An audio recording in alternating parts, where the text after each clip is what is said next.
আসন্ন নির্বাচন ঘিরে চলছে নানা রকমের জল্পনা কল্পনা। দেশের সংখ্যাগরিষ্ঠতা যেহেতু বিএনপির আদলে, তাই গন্ধ পাওয়া গেছে জালিয়াতির। ভোট চুরি অথবা ব্যালট পেপার থেকে প্রতীক দৃষ্টিগোচর করার কৌশল। বিএনপির প্রতীক ধানের শীষ পোস্টাল ব্যালটের ভাঁজে পড়ে গিয়েছে। এতে বিতর্ক শুরু হয়েছে রাজনৈতিক মহলে। নির্বাচন কমিশন বলছে, জাতীয় গ্যাজেট যে ধারাবাহিকতা দিয়েছে সেটি সম্পূর্ণভাবে মানা হয়েছে, তাই এই অভিযোগটি যথাযথ নয়।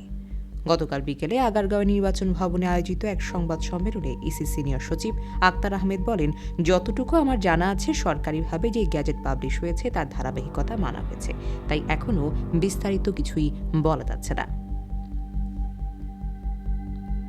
এর আগে বিএনপির স্থায়ী কমিটির সদস্য নজরুল ইসলাম খান বলেন, আপনারা এমনভাবে এই ব্যালট পেপারটা ছাপিয়েছেন যে তার প্রথম লাইনে দাড়িপাল্লা আছে, শাপলা কলি আছে এবং হাত পাখা আছে।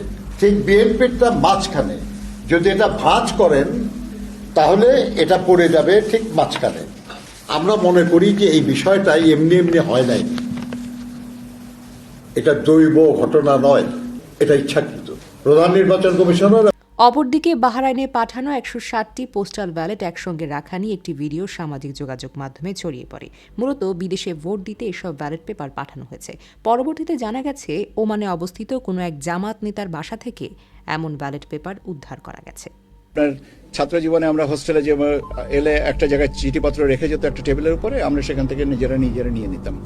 সেরকম একটা বক্সে আপনার ১৬০টা ব্যালট দিয়ে গেছে এবং ওই বক্সটা যখন আমরা বাংলাদেশি প্রবাসী ভাইরা যখন এসে এটা খুলেছেন ৪-৫ জনা, তখন তারা ওটা ভাগ করে যে আমার পাশের ঘরে থাকেও আমি এটা নিচ্ছি, আমি ওটা পৌঁছে দেবো। ব্যাপারটা এইরকম। এবং আপনারা যদি ওই যে ভিডিওটা ক্লিপ এবং ওইটা আর কি ভিডিও ক্লিপটা যেটা করা হয়েছে, আমরা যেটা শুনেছি সেটা যদিও এটা করা উচিত হয়নি বলে আমি ব্যক্তিগতভাবে, হতে পারে অনিয়ম, হতে পারে অনিয়ন্ত্রণ, যেটি মোটেও গ্রহণযোগ্য নয়।